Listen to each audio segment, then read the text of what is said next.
هەرێمی باشووری کوردستان بە شێوەیەکی دڕندانە دەست پێ کرد. داگیرکەری تورک ئەم هێرشە وەکو ئۆپراسیۆنێکی گەورە ڕاگەیاند. پلانی ئەوە بوو کە چۆک بە گەلی کورد دابدات. پلانی چۆکدادان و قڕکردنی گەلی کورد و داگیرکەری کوردستان ئامانجی سەرەکی تورکیایە. دەوڵەتی تورکیا لە باشووری کوردستان هەر ڕۆژە و بە جۆرێک هێرشی گەورە ئەنجام دەدات. بەدەستی سریخوەکانی خۆی لە ناو پارتی گەریلا و خەڵکی مەدەنی لە باشووری کوردستان دەکاتە ئاماج. بەبێ ئەوەی هیچ بەهایەکی مرۆڤایەتی لە بەرچاو بگرێت هێرشەکانی ئەنجام دەدات. بەڵام لە بەرامبەر داگیرکەری تورکیا 2 مانگ زیاترە گەریلاکانی ئازادی کوردستان خاکی پیرۆزی کوردستان دەپارێزن. دەوڵەتی تورکیای داگیرکەر بە هێرشەکانی بۆ سەر هەرێمی باشووری کوردستان دەخوازێت خەیاڵی 100 ساڵەی عوسمانی خۆی بەدی بهێنێت. هەموو هێز و سیاسەتی خۆشی بۆ ئەو مەبەستە بەکاردەهێنێت. لە داهاتووی ئەوانیشدا نە کورد و نە کوردستانیش بوونی نییە. بۆیە هەر کوردێک لە هەر شوێنێک بێت وەک یەک دەبێت یەکیەتی ئامانجی خۆی دەکاتە قوربانی داگیرکاریەکانی. لە بەرامبەر ئەوەش بزوتنەوەی ئازادیخوازی کوردستان بەرگری دەکات. بۆیە تورکیا تا دێت هێرشەکانی چڕتر دەکات. بۆیە ئێمە وەکو ژنانی گەنجی تێکۆشەر و گەنجانی وڵات پارێز لە 30 حوزەیراندا لە قەندیل بە دروشمی بۆ کوردستانێکی ئازاد و یەکگرت و فاشیزم و داگیرکەری بڕوخێنە سەفەربەری هەفتانێمان ڕاگەیاند. ئێمە وەکو ژنانی گەنجی تێکۆشەر لە چوارچێوەی هەنگاوی بڕوخێنە سەبارەت بە سوپای تورکیای داگیرکەر تا لە خاکی کوردستان بچێتە دەرەوە کەمپینی ئیمزاکۆکردنەوەمان دەست پێ کرد.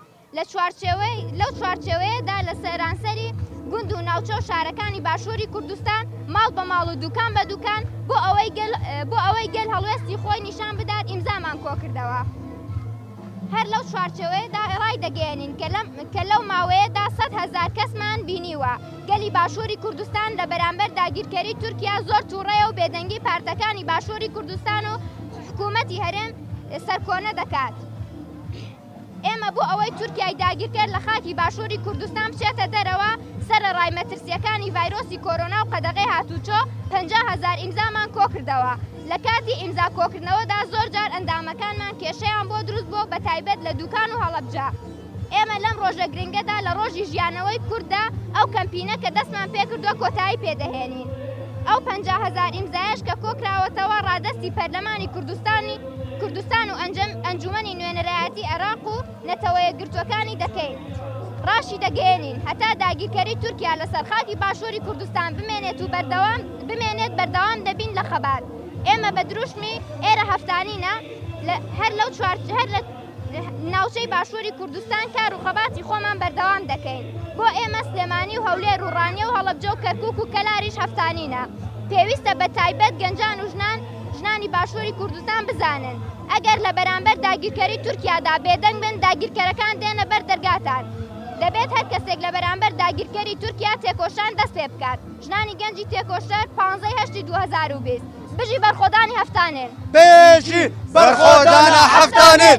بێژی بەرخۆدانە هەفتانێن. ئاستەنگیمان بۆ کراوە لە تا ئاستێک نیان هێشتووە بڕۆینە ئەو ناوچانە وەکو وتیشمان زۆربەی ئەندامەکانمان لە زۆربەی شارەکان تووشی لێدان و گرتن بوونەتەوە تایبەت لە دوکان و هەڵەبجە.